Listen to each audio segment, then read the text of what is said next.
Good morning. A good morning, afternoon, and evening to you, wherever you are joining in from. It is a privilege to have you with us today. I'm Anton Sayalan, the Chief Evangelist for Luminary Learning Solutions, and I will be guiding the webinar this morning.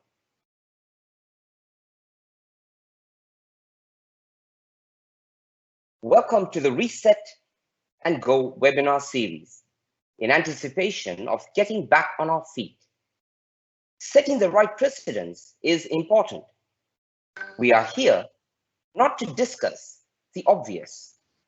We are not here to dissect the impact. We are here, however, to contemplate the way forward. This is and has been the objective and the core of our series, consisting of 13 sessions over the next 2 weeks.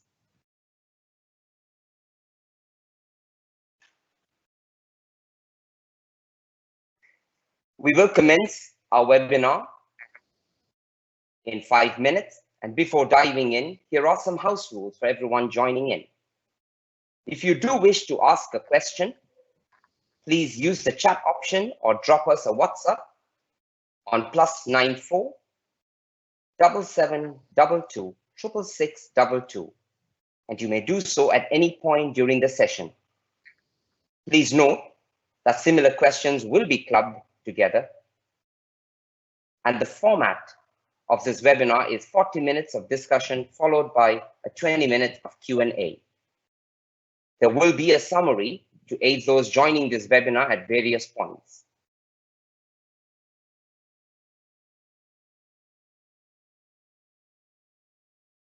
So the topic for the inaugural session today is HR's role in bouncing back and taking on HR's perspective. We're about to introspect and reflect and discuss how to act in the light of this massive reset we are facing.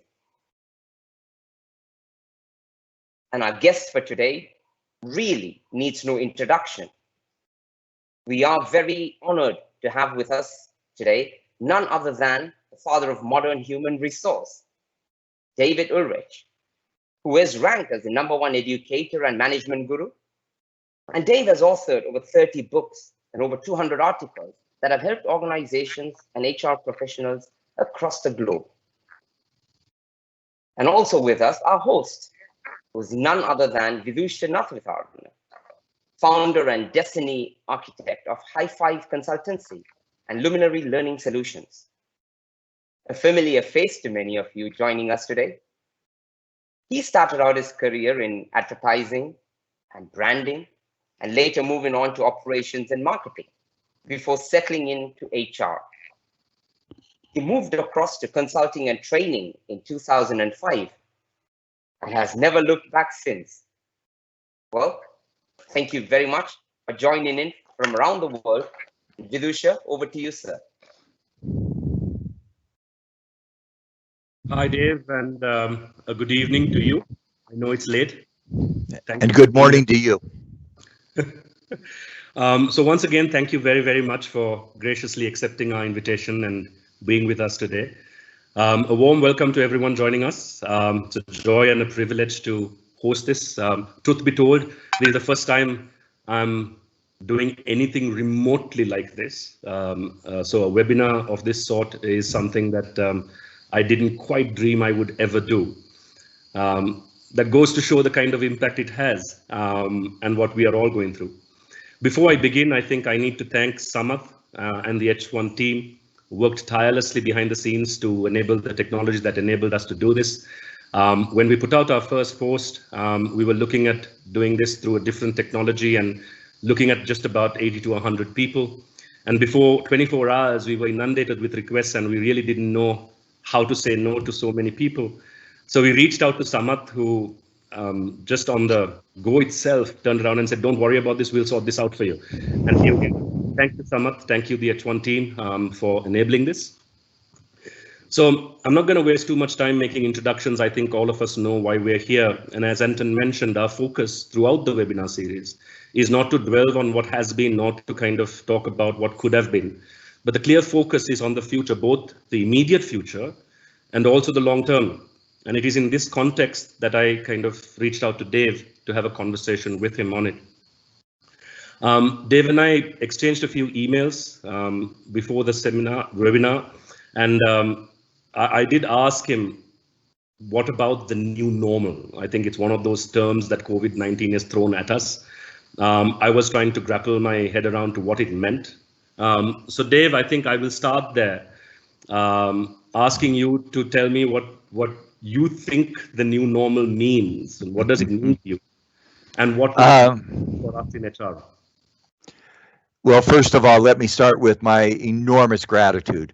Let me start. Welcome to my office. This is where I live and where I work, and you see pictures of heroes and mentors and books. So welcome to my office, and this is not normal for me either, Vidusha. I tend to sit back and write or stay away, and am learning to do new things and to experiment. And thank you to High Five and to Luminary Solutions for the opportunity to engage with you in a conversation, to talk.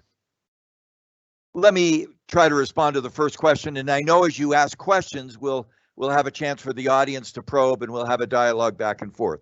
When we did the pre-session, my metaphor for this next conversation is, I'm the old guy, and Vidusha is the young, handsome future person who, and Anton told me to call him handsome in the chat room. So he's the handsome young guy who is going to lead me, the old guy, into a future. Let me start with the concept. I think everybody would love to say, here is the new normal. We're in it.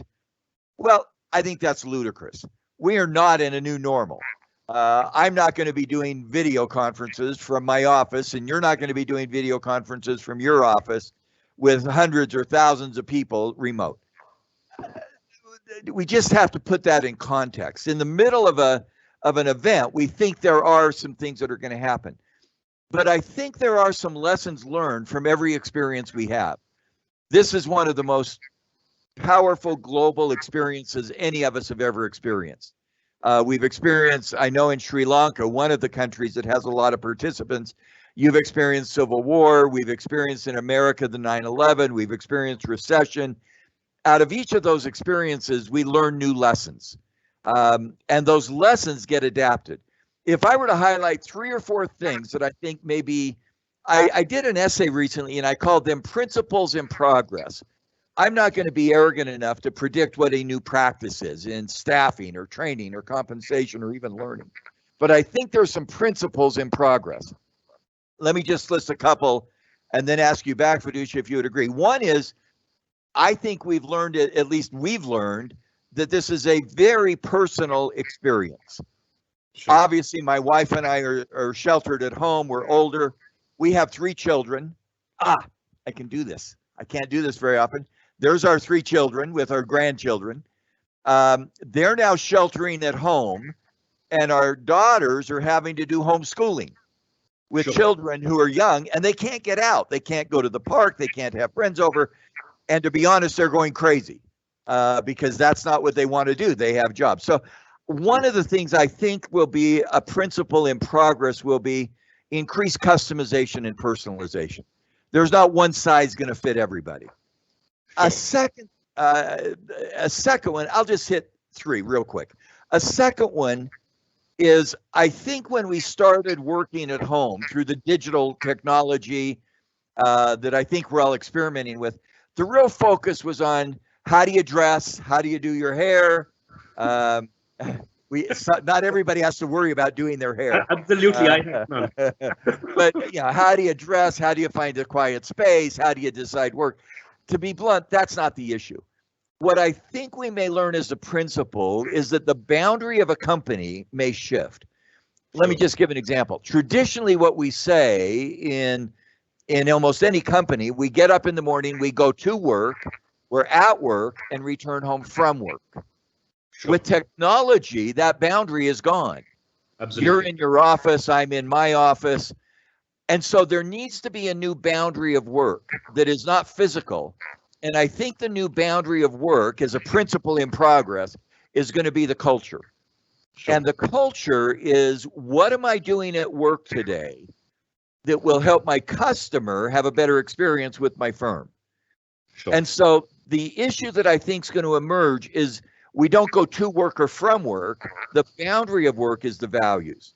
I'll just hit the other one real quickly. I think personalization, customization, a changing concept of where we work, and it's not physical, it's boundary based. The third one is to begin to accept the tolerance of uncertainty.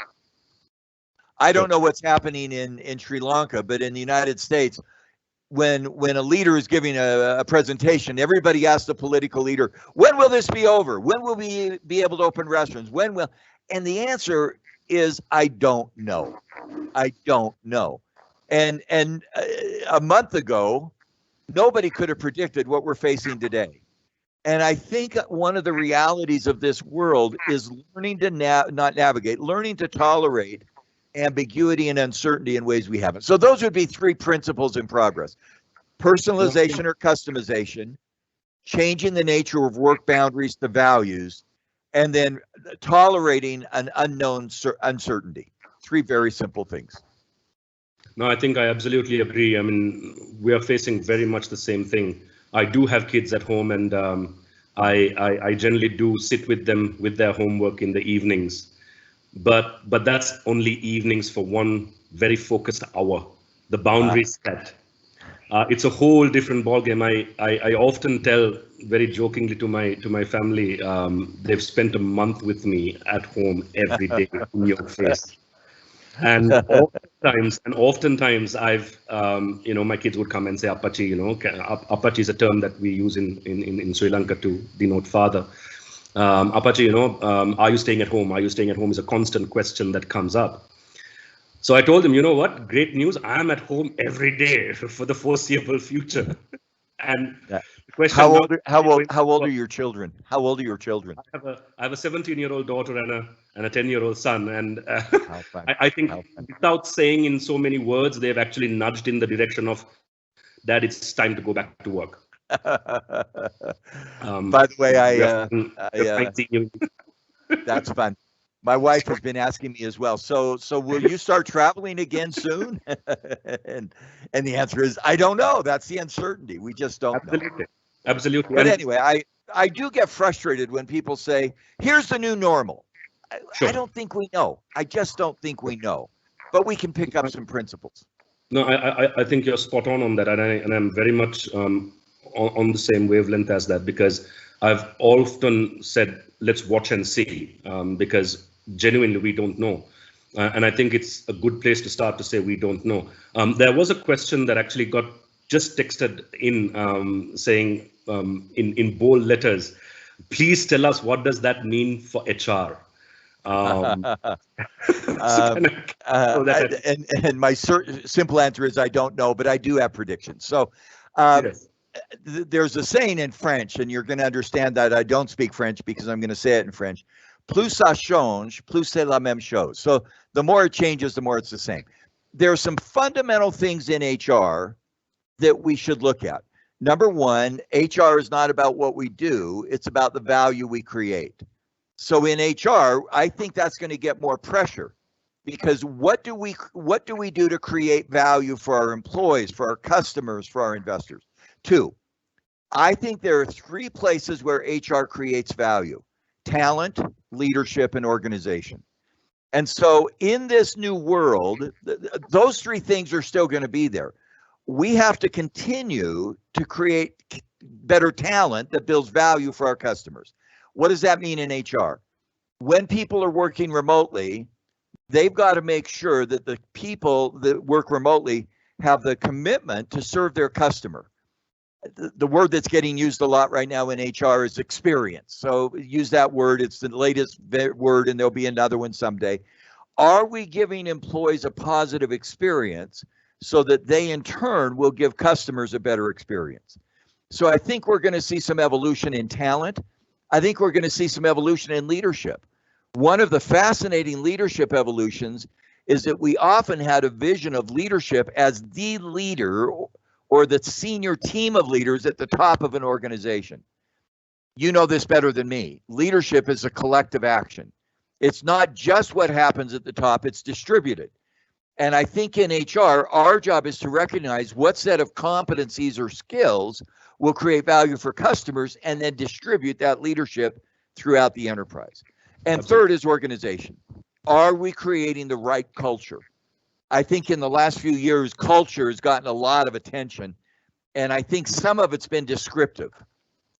Simple metaphor is HR. Culture is the roots of the tree. And so you look at the roots, and that's what culture is. I think the better definition of culture is the leaves and branches of the tree, because they're growing, they're changing. We talk about the right culture from the outside in. So if I'm in HR, number one, I've got to create value. It's not about what I do, it's about the value of what I do. And number two, through talent, leadership, and organization. And those are the things that I think we in HR should be helping deliver. Great. So again, couldn't agree with you more. And I think one of the things we've been grappling with as soon as we went down into lockdown mode was that very question of how do we create value now that almost all of the known arsenal we have and rely on is taken away from us. And it was daunting. A simple task like requesting someone to do something is something that we take for granted. And when you're sitting next to somebody, if there is a question or a clarification, you can always turn back and ask the question. We just can't do that in this. And yes, we do have our phones, but when you ask someone 3 questions and you can't show the screen that you're working on, it becomes troublesome, tiresome, you know, and we are not used to working like that. So creating that value, I think, is difficult in circumstances simply because I don't think we've ever faced in our generation a lockdown situation. We've gone through a lot. Like you said, we've been through a civil war. We've been through the tsunami. We've been through the Easter Sunday bombings. But we've never had to stop work from the perspective of being at home 24/7, not being able to access things that we generally would take for granted. Nice. So I'm getting a couple of questions on the same veins. There was a rather pointed question on how do you create? You spoke about culture and the value culture brings to an organization, and it needs to be outside in, where we look at the value we create to customers, and therefore how can we do the same inside the organization in order to do that. The question that is being posed, I think there are a couple of questions that were on similar vein, so let me try and club that across. How do we engage people, and how do we motivate people, and how do we bring in camaraderie and such that we rely on in order to get things done? Yeah, that's such a great, go ahead, keep going. That's a great question. Sorry, no, in circumstances like this, and especially given that we've been told, if the world is anything to go by, that even though we go back to so-called normalcy, today the curfew has been lifted for some of the districts in Sri Lanka. So some of our colleagues would actually be able to go back to work, so to say. But there is no assurance that the numbers of COVID patients might not increase, and if they do, they might not have a choice but to lock down all over again. So in that sense of uncertainty, when we can't rely on what we generally rely on, what do you think HR's response should be or could be? Well, you've got 2 or 3 questions in there. Let me see if I can unbundle them. The first one is a simple headline. Social distancing, which is the buzzword, does not mean isolation. I think one of the things that we have to recognize is that social isolation can be very dangerous. And in fact, there is some research that shows that isolation and loneliness has a higher cause of mortality than smoking, drinking, obesity, or depression. And so I think even in this state of social isolation, we need to find ways to connect with each other. What does that mean? We have wonderful technology connections. I've not worked with Vidusha before. This is a privilege, or Anton, but it's a privilege to see people and to make jokes and to feel a personal connection to people. Tell me about your 17-year-old daughter. Sure.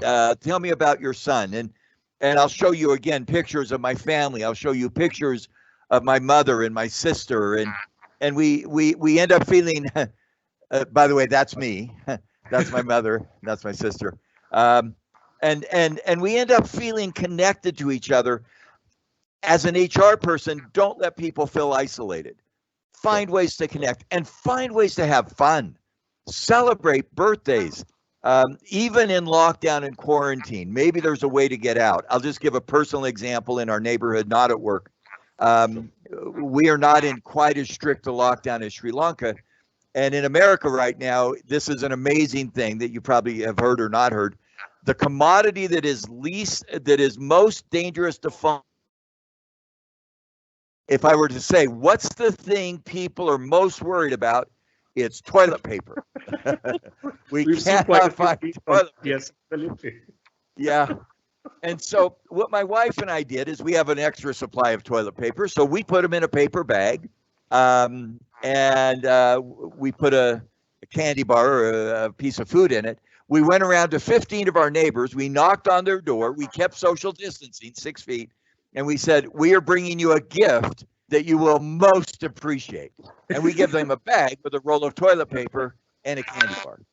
You know, that was, and they don't need toilet paper. That was a joke, but it was a way to celebrate success. By the way, many of you can't see Anton. Anton is saying he would like toilet paper. So if anybody knows Anton, send it. By the way, that's the mindset. What was the most fun is 3 days later, one of the families came back and they took the roll out of the middle of the toilet paper, the middle roll, and they gave it back to us and said, thank you. Now, that's fantastic. Why do I go through that? Yeah, social distancing doesn't mean being isolated. Sure. HR, try to bring in those fun things. Try to share the good experiences. And then I'll share one other thing we saw a company do that I really like. I think, and I'll bet you have in Luminary, and it would be interesting to ask you, I'll bet you have some people that are being heroes to you in your company, or a company who's listening. And by hero, I mean they're going far above and beyond. You talked about the technology. Anton has worked on Saturday and Sunday to make this happen. So one of the things I got an executive team to do is, starting a month ago, every time they meet, every member of the executive team shares the name of a person who's a hero. This is a big company, 40,000 people. And every time the top 10 executives meet, they go around and simply say, the hero this week is Tim, the hero is Sally, the hero is Dinesh. And here's why. And so then the business leaders can go back and say, Dinesh, your name was shared in front of the executives. Thank you. I mean, that's the kind of stuff that HR, get creative to find ways to help people think and feel connected, even at a distance. Sure. No, thank you for that, because I think. So who's a hero in your company? And it can't be Anton. Right now, the man who cannot be seen. Oh, okay. He's actually what we decided. He's the voice of the divine. So his voice comes in as a divine intervention. So I mean. Yeah. Quite literally, he's been working around the clock to make this happen. And even late last night, he just did a test. Early morning, he was up. So absolutely, kudos. And thank you for that, Dave. I think it's an important distinction to make. Sometimes we don't make that distinction. Just a quick announcement for those of you who just joined us. We are in conversation with Dave Ulrich. And we've been looking at what the new normal means in his words. And I'm glad he kind of pointed out that, we don't know, and we have to figure this out as we go along. And we moved into HR's role, and we're just summing up that segment of the talk and the conversation. I do have a lead-on question to that, Dave, on the fact that because of this, the financial impact is significant, and people are just throwing numbers, which we will only find out in the future what it actually would mean. But organizations do have to respond to that. And, in times of crisis, we do all tighten our belts. We go into a mode of let's watch and see what happens. Investments are not as readily available as it would under normal circumstances. In that, there was a question that was posed to say, we do rely, especially in countries like ours a lot on the financial benefits that we give employees, and that's not available to us anymore. Any advice on that? How do we move beyond? It's really difficult. A couple of things. One of the new normal, and I only hit 3 when you asked, but I had a 4th. I think sometimes we have to recognize that we need to navigate paradox. Paradox means there's 2 things happening at the same time, and we've got to be able in HR to make sure that we don't just do one or the other. Let me give an example around what you just raised. On the one hand, we should care about the employee, individual care, individual concern for the employee. On the other hand, we should concern ourselves or attend to organizational competitiveness. Now, here's the challenge. You got to take care of your people. There's no question. But if all you do is take care of your people and your organization fails, then there's no more people. On the other hand, if you're only doing organizational competitiveness by managing costs, the people aren't going to be committed and you're going to get in trouble. Sure. I think our job in HR is to navigate that inherent duality or paradox. For example, in a business meeting, if the people in the business meeting are focusing a little too much on the organizational competitiveness, cost, etc., I in HR should raise the issue, what does that mean for my people? On the other hand, if we're focusing too much on our people, what does that mean for us to win? And to always try to navigate. And there's a few things we can do. One is transparency. Don't lie to the employees. Here's the data. I know you've done a lot of training, and I'm supposed to say 3 times that Luminary Solutions is the best place to go for training. So I've said it now twice, and I'll say it once more. But and that's a joke. And remember, I'll send you a roll of toilet paper. But the issue is, how do you tell people the truth?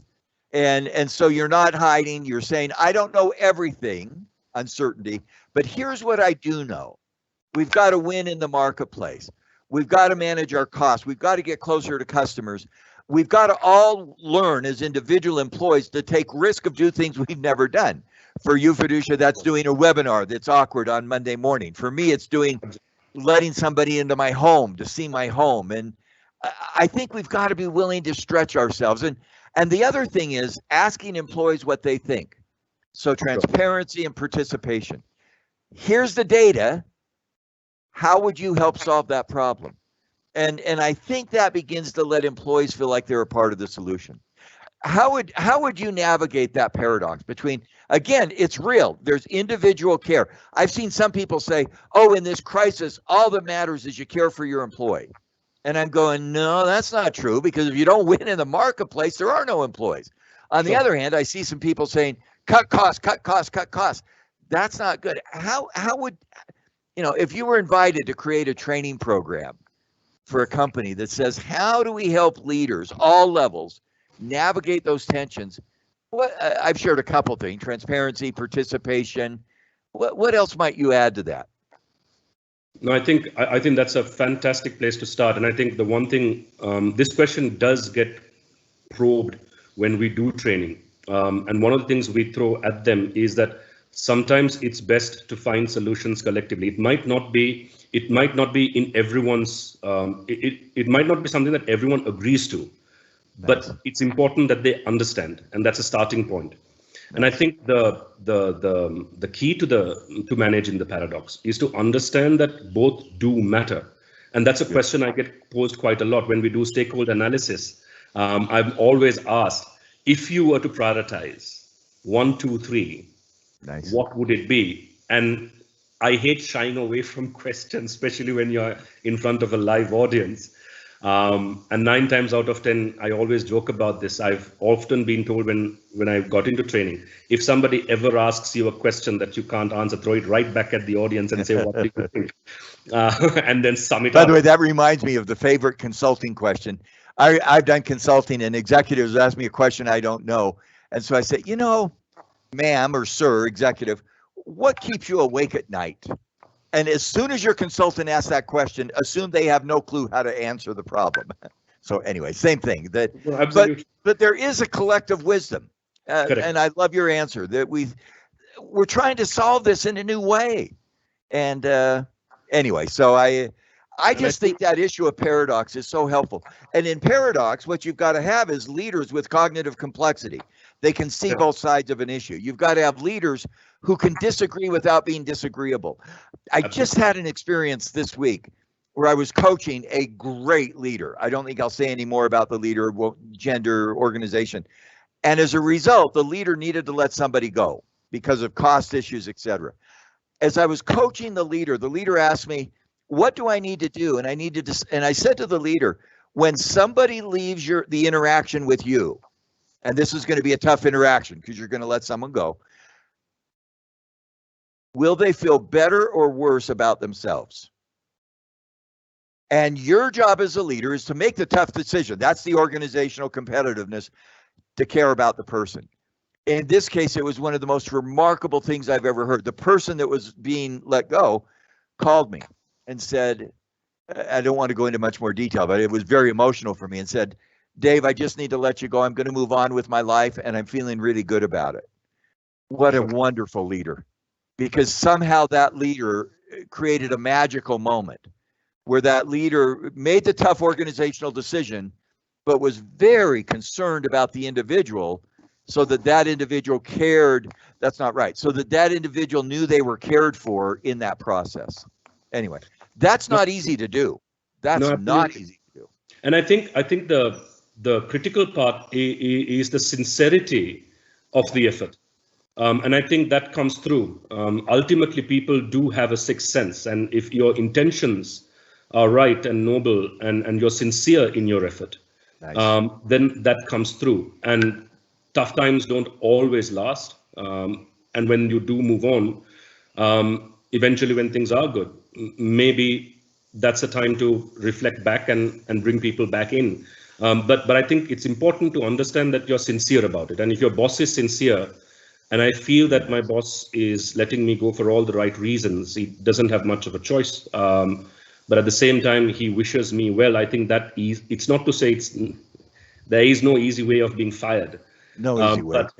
But you know, please, this is very helpful. Please. And so just let me give one other example, if I could.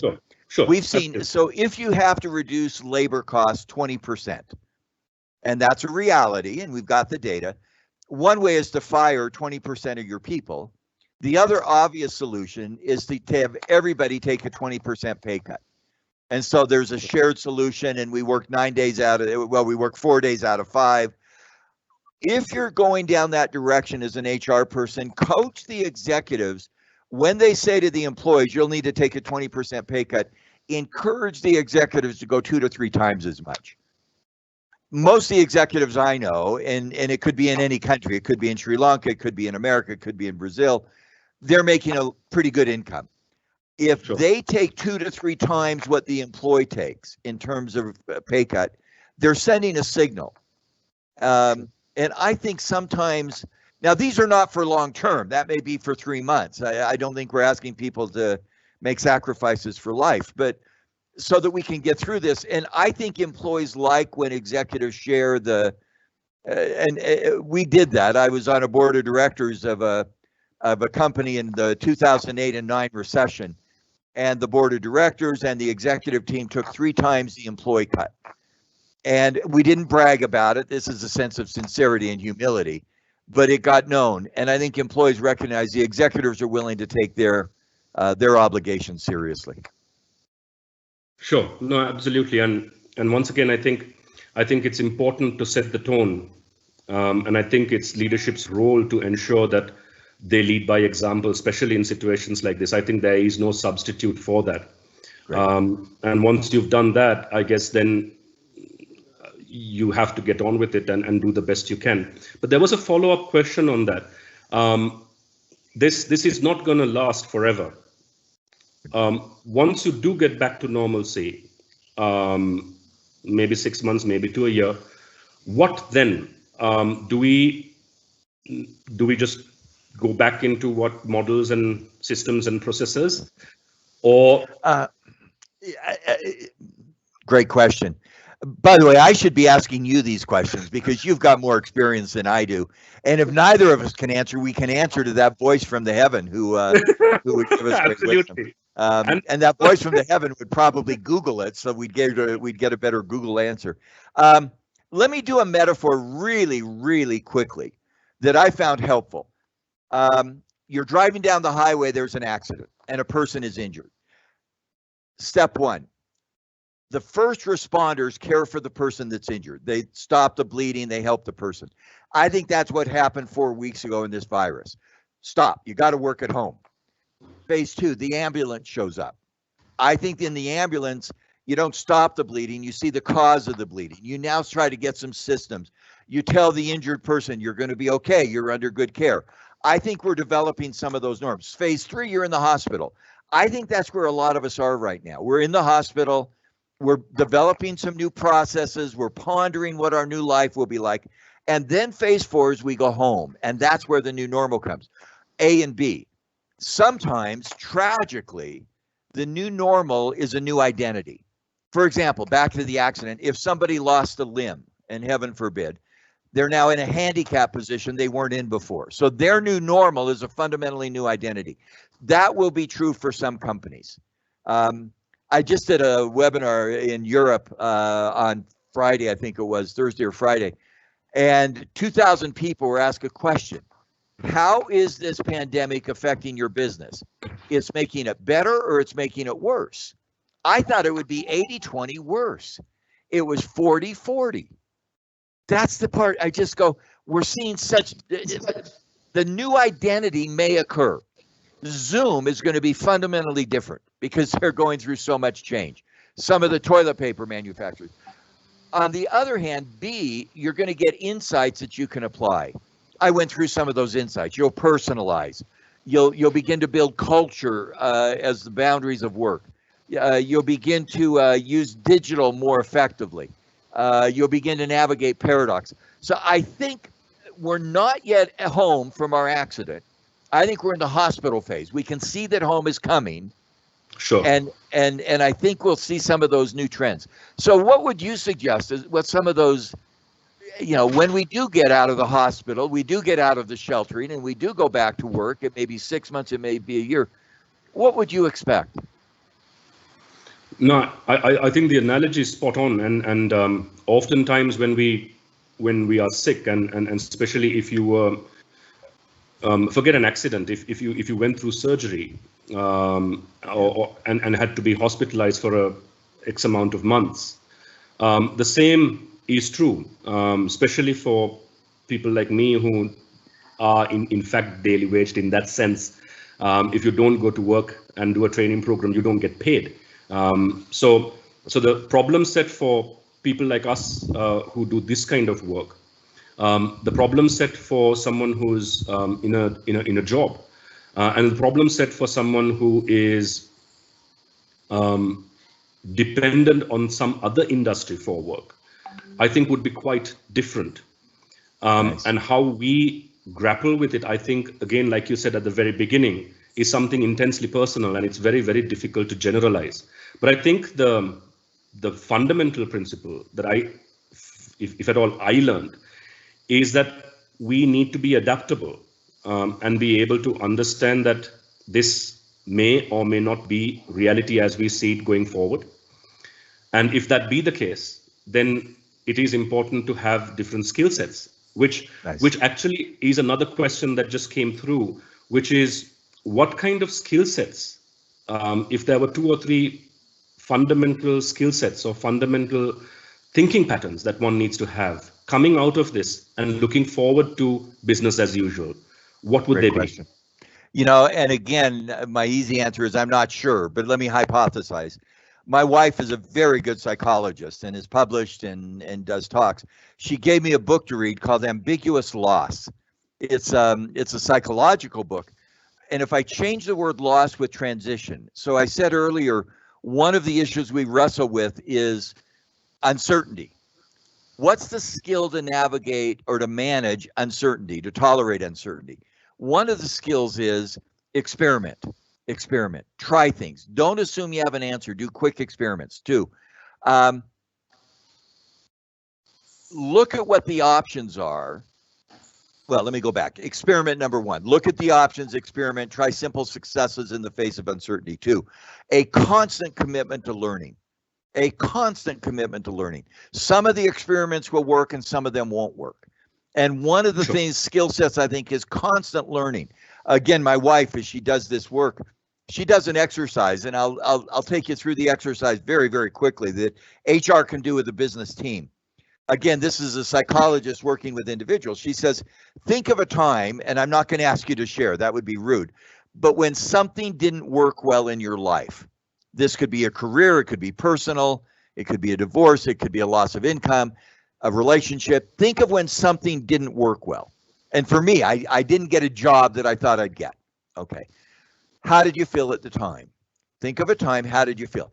And the feeling was devastating. I was discouraged, I was depressed, I was despondent, I was a failure, I didn't think I could make it.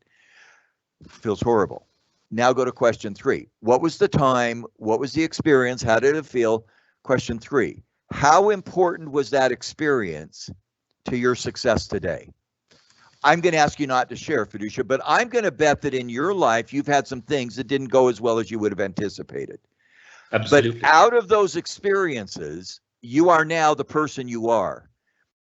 I find that a part of uncertainty.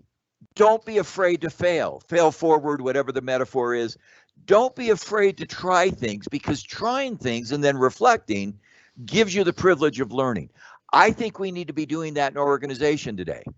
What did we do in this 4-week pandemic that didn't work? How did we feel? And then say, okay, what can we learn from that as an organization? I know when you start a course, you do if I remember right, a self-awareness exercise where people do some self-reflection, and then they can get into the course so that the content is more tailored to them. I hope we'll see more of that. So skill sets, learn always, make simple steps, take reflection time, fold the future into the present. And again, you're getting me to talk too much. I should have you share. I think we've done in our field a lot around terms like resilience, growth mindset, grit, learning. We look back and looked at what failed. I'm more intrigued lately with look forward and celebrate what we can succeed in. So look forward and say, what do I see myself doing as a person? What do I see myself doing as a company as we emerge from this crisis? What then is the journey forward, and celebrate the journey ahead? Don't just look back and overcome what failed, but look forward to anticipate and celebrate and create what can be. No, again, I think the learning part is significant. I think we have a misnomer. We generally, when we talk about organizational learning and development, we almost always think about four walls and a room and somebody presenting and everybody else listening in. I think that model will certainly get challenged, isn't it? Organizational learning is a lot more than that. So bring in that collective experience of what worked and what didn't, and trying to articulate something that would work for the organization going forward. Having learned from being at home and working for a period of 4 to 6 weeks, I think would give invaluable insights to an organization to understand how to move forward with it. And also I totally agree. Grow with it. Yeah, and one of the things, and this is a term that I didn't make up, it's there's probably a similar term in other countries like Sri Lanka. A crisis is a terrible thing to waste. And I've got to say it. They often say a mind is a terrible thing to waste. But if there are things in your organization as an HR person that you see that need to be fixed, rules, policies, procedures, practices that are just legacy, that aren't creating value for your customer, use this crisis as an excuse to clean it up. And as an HR person, clean out what's not working as well. Now I know we only have about 15 minutes left. This has been so helpful. I'm gonna ask you to do something, if that's okay, Vidusha. Find something in your office that tells me something about you. I've shown you something in my office. That's my mother and sister. I'll show you one other thing in my office. This is my mother when she was younger. Ooh, she's great. Is there one thing in your office that would tell me something? Oh, I'll show one other thing while you're thinking. Decades ago, I did a dissertation. And a PhD is just years of work and work and work. And mine was a statistics dissertation. And then they sold it. This is the check. And when I sold my dissertation, I got a check for $11.85 for 2 years of work. And when I got the check for $11.85, I said, I've got to keep that. In fact, it's 30 years old and the back is getting ripped. But I can't cash an $11 check for 2 years of work just to remind me that the goal is to learn, not to get paid. So is there anything in your office that tells me about you? I'm just trying to lighten this up a little bit. We've been talking seriously. Is there anything in your office that tells me, oh, you're looking, I hope you're looking. I'll just pick one up. I'll just pick one up. Hold on. Okay. This is fun. By the way, the look he gave, for those who are watching, it looked like he was looking at his wife because he was so happy. Oh, let me see. So cool. I frame things as well, Dave. This is from my grandma, whom I learned English from. That's a prize book from 1934, from the same school that my daughter went to afterwards. A constant reminder on my wall that I couldn't speak much English growing up. She was the one who inspired me to speak and actually got me to speak. I have a lot of them actually on the wall, just as constant reminders. So yes, absolutely. Keep learning. And now, why did I just do that 2 minutes and a half? Part of it was to get to know you better. Thank you. HR people, even working at a distance by Zoom. I'm in the United States. You're in Sri Lanka. We can have some fun with each other. I hadn't planned any of that. I'm embarrassed that I showed you toilet paper and you'd say, why do you have that in your office? I'm not sure. But you know, celebrate success, connect with each other, care for people, even in this midst of difficult, and still be honest. We've got to make money. We've got to win. So HR people, I think this is an incredible good time to manage talent, leadership, and organization that helps our company succeed going forward. So now I'm going to ask a question because I've been responding. You may have others, and I'll try to be quick. Vidusha, you are one of the best training groups around, the Luminary we solutions. try hard. So what do you think people will enlist with in training? What do you think will be the training needs 3 to 4 to 6 months from now? Well, genuinely, Dave, we've been having this conversation with some of our key clients, and I think the rule book hasn't changed much, but the context has. There is a lot of conversation about training programs on how do leaders engage remotely? How do leaders engage? And that I think is relevant even before we went into COVID, because there are managers who have to manage remotely and rely on themselves to engage with their employees when they can't touch and feel them just there. But that is becoming a specific focus. And one of the things actually that you asked me is coming in the form of a question. So I'll put in this 2-part question to you. The question is, you know, we understand that there is a paradox that we need to manage, and HR's role always has been difficult in being able to convince management teams of the importance of being able to balance both. And we've come a long way ever since I started out in HR. In fact, I often joke about the fact that when I wanted to get into HR, many of my colleagues and friends actually came and asked me, why do you want to get into HR? It's almost a demotion. You're in marketing, which was the in thing at the time. What on earth are you doing? You know, you're taking your career backwards. We've come a long way since then. But having said that, we still struggle sometimes, and I'm not making a generalization here. There are organizations who, you know, clearly have HR at its helm as a strategic partner. There are organizations that are not remotely close to it. So I'm not making a generalization. No, I know. But having said that, how do HR leaders convince their management teams that the paradox needs to be managed? That's one part of the question. The second part of the question is, we are seeing a lot of technology, and you alluded to this in the conversations. What type of technology is available to us in the profession that can actually make this work? Great questions. The first one, how do we get our leaders to see the value? I think we start with what their concerns are. So when we meet with a business leader, we don't say, I give you a training program. I give you a career planning program. I give you a compensation solution. I think we have to start by saying, what are you worried about? What's on your mind? And when we walk away from our HR tree, if you will, we don't hang on to the HR tree. We go to our business leaders and say, what are you worried about? What's on your agenda? Is it cost? Is it customer? Is it innovation? And then say, in order to make that happen, you've got to have money, no question. We've also got to have organization, talent, and leadership. Would you be willing to listen to my suggestions about organization, talent, and leadership that will help you reach your goal? I think sometimes in HR, we try to present our solution rather than listen to the line manager's goals and objectives. I do the same thing with my kids. I'm sure your 17-year-old daughter, if I remember right, has a spotlessly clean room.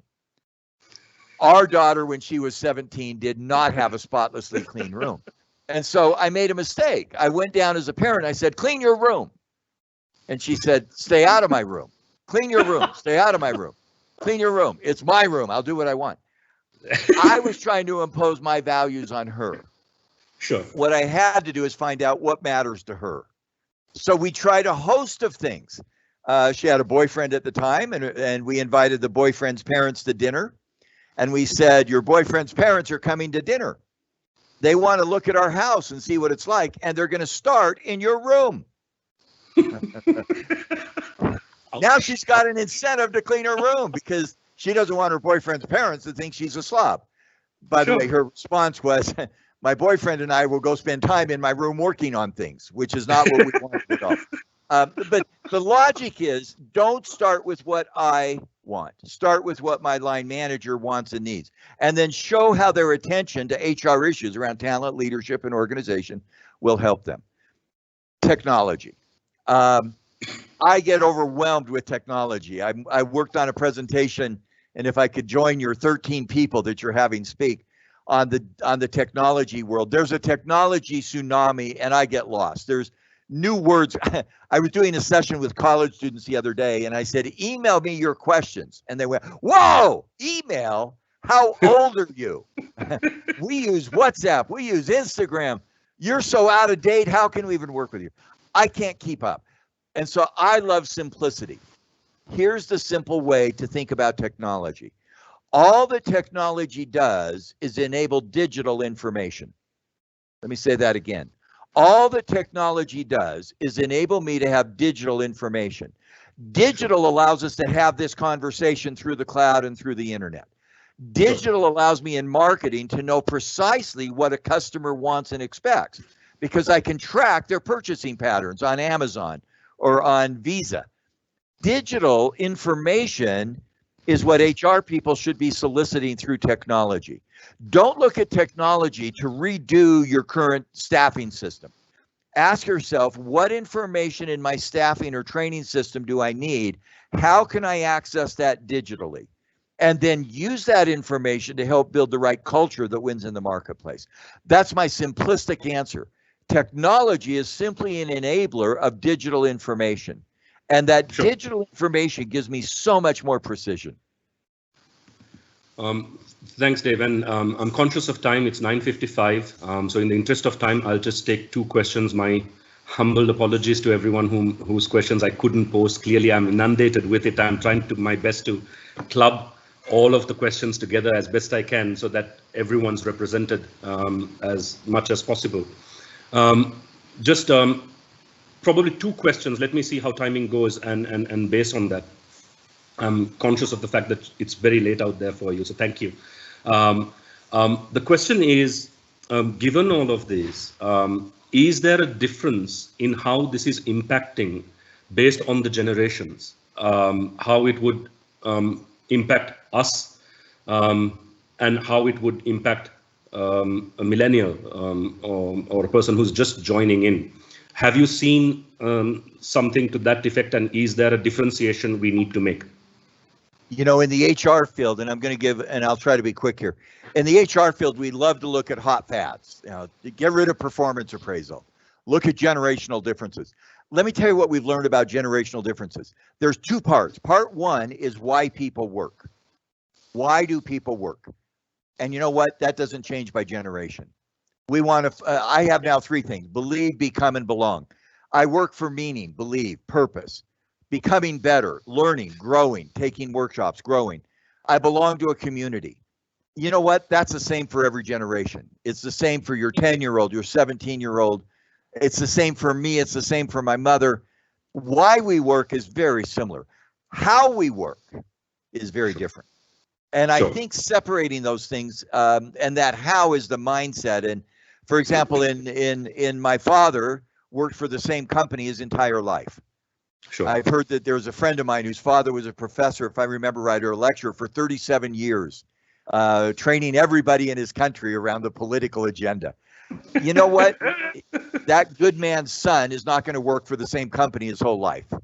Nope. Nope. And neither will that man's children. And so how we work varies from why we work. And I think keeping that in mind, we in my generation, I have the same drives as the next generation, but their work is so different and their expectations are so different about how to go about work. And I hope in HR we're sensitive to that. But the fundamental why is often the same. It's around meaning and purpose. I call that believe. Growth, I call that become better. B, believe, become, and belong. Community, relationships. Those three things don't really change. They may change by individual, but I don't think they change much by generation. Thanks, Dave. We have just about 2 minutes, 3 minutes, and there was a lot of questions on this because it is foremost in people's minds. And I know you've covered this, but I think it might be a wonderful way to end the conversation with. The question is around immediate motivation, and also soon after we get back into some form of normalcy. How do we get people back on track, having spent time at home, having gotten comfortable, working from home, that just getting adjusted to that? Great question. Should we just ignore all of that and just move forward, or do we adjust ourselves and let people ease in? How do you think HR should manage that interim process? Because we are just getting out of the it's a great question. In many re-entry projects like this, let me give a metaphor. When I go swimming, how do I get into the pool? A step at a time or jump in?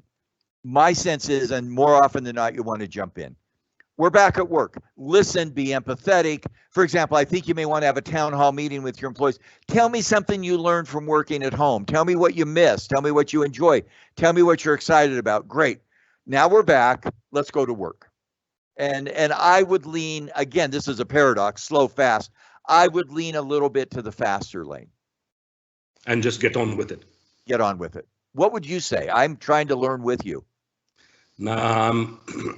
I must admit, I'll end with a story. Most of the people who are listening in who know me know that I tell stories, so I'll just end with one.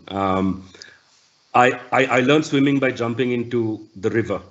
Almost drowned, but I learned how to swim. Yeah.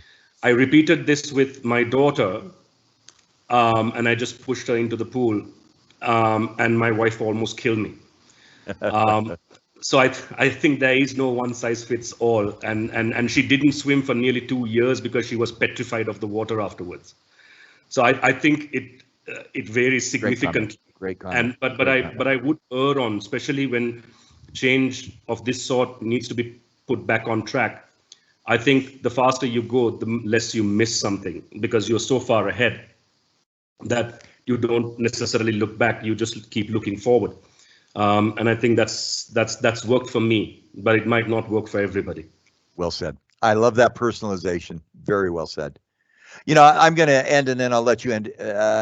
First, I hope people will follow me on LinkedIn. I'm posting on LinkedIn every Tuesday, and I'm active there. So encourage people. Second, I'm going to end 6 words.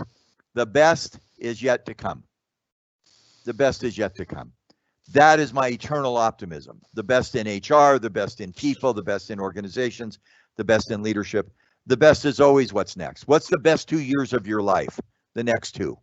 The best is yet to come. And I hope that's the spirit I will leave with. And you get the final word, obviously. Thank you, Dave. No, I couldn't agree with you more. We actually do call ourselves the eternal optimists. We do look to the future. It's important to learn from the past, but it's done. It is important to look to the future and move forward. Thank you very, very much for joining us. I know it's late. I just reached out.